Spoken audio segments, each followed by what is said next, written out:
Hello दोस्तों, आप सभी कैसे हो? उम्मीद है कि अच्छे होंगे। आज हम आपको सुनाने वाले हैं हनुमान जी की जो वानर वेश है उसकी कथा कि उनकी माँ आखिरकार एक अप्सरा से वानरी कैसे बनी। एक बार की बात है, देवराज इंद्र की सभा स्वर्ग में लगी हुई थी। उसमें दुर्वासा ऋषि भी भाग ले रहे थे। जिस समय सभा में विचार विमर्श चल रहा था, उसी समय सभा के मध्य ही पुंजकस्थली नामक इंद्रलोक के अप्सरा बार बार इधर से उधर आ जा रही थी। सभा के मध्य पुंजकस्थली का यह आचरण ऋषि दुर्वासा को अच्छा न लगा। दुर्वासा ऋषि क्रोध में आ गए और क्रोध के लिए वो बहुत ही प्रसिद्ध भी थे। उन्होंने पुंजकस्थली को कई बार टोककर ऐसा करने से मना किया, लेकिन वह अनसुना कर वैसा ही करती रही। दुर्वासा ऋषि ने कहा, तुझे देव सभा की मर्यादा का ज्ञान नहीं? तो कैसी देव अप्सरा है जो वानरियों की तरह बार बार आ जाकर सभा में व्यवधान डाल रही है? जा, अपनी इस आदत के कारण तू वानरी हो जा।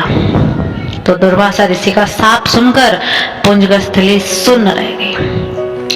अपने आचरण का यह परिणाम वह सोच भी नहीं सकती थी, पर अब क्या हो सकता था, भूल हो चुकी थी।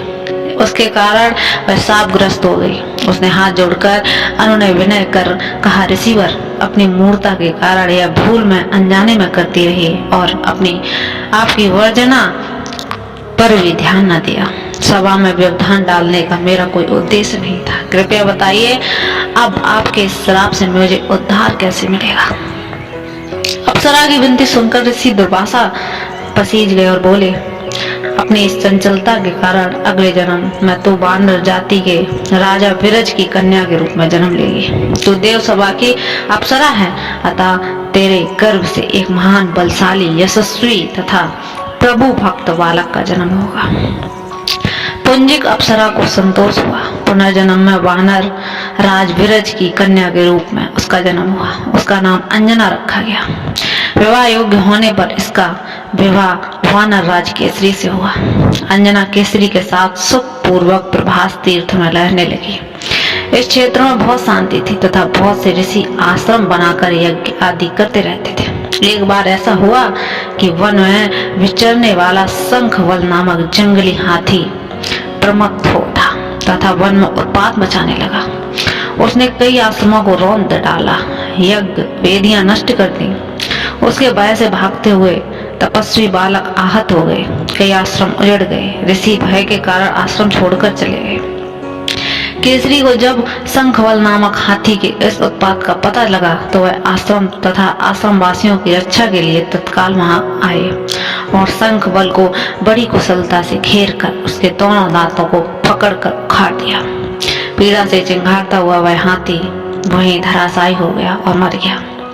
आश्रम की रक्षा के लिए अचानक पहुंचने तथा हाथी को मारकर आश्रम वासियों से निर्भय कर दूर करने वाले केसरी का ऐसा बल देख ऋषि मुनि बहुत प्रसन्न हुए।